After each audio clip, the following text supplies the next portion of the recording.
Hi, hi there. I'm Ramsey Fitzsimmons, and I am a PE teacher and strength teacher in South Sioux City, Nebraska. And I'm making this video to discuss the first standard of the National Board of Physical Education Standards, which is knowledge of students. I do have a lot to say about this standard. This is a standard that I utilize every single day in my PE classroom and in my strength classroom. What the standard means to me is that a deep knowledge of your students can really aid you in their success, and it also can aid you in your own success when you enter into lesson planning or when you enter into designing things that are going to help the student get as much content knowledge and as much skill out of them as possible. Knowledge of the student is integral into incorporating that into your lessons. The differences I often see in my classroom are primarily that I see a lot of students who need adaptations or modifications to skills or activities, either physically, or sometimes I have students who also need modifications in written assessments, or sometimes they need modifications if they're not best at learning auditorily. I also have students who we work in a very diverse community here in a diverse district, and there are a lot of cultural differences and religious differences that I run into in my classroom. And so those also need to be taken into consideration and incorporated when I'm formulating my lessons or when I am making a plan for what we're going to do in class. So what I do to learn my students primarily is I really am a big believer in formulating relationships and building relationships. I like to ask my students questions. I like to get to know them on a deep level.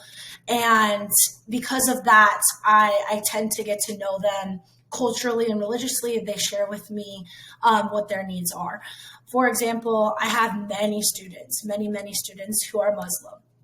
And they often are needing some accommodations during the month of Ramadan, especially a physical activity-oriented class like PE or strength. Those things that they're going through and not being able to eat or drink during waking hours definitely need to be taken into consideration when I'm assessing them or when I'm making my lesson plans, if I have students like that in class. Another example would be that I have students who have an IEP or they have a 504, and I really try to make an effort to read through those in detail and know each one of my students and what they need during written assessments or during daily class activities. I actually have a student right now who kind of maybe suffers behaviorally after written assessments. He struggles, gets frustrated, and he really thrives on having a little bit of a break after he takes written assessments. So I will make arrangements with our paras and make arrangements with different people. We have an achievement center here in our school that's quiet where he can get one-on-one assistance with our written assessments. And then afterwards, a para will come by and pick him up and take him on a walk. And that meets his needs for that day. He's also somebody who really gets frustrated or doesn't necessarily like competitive situations.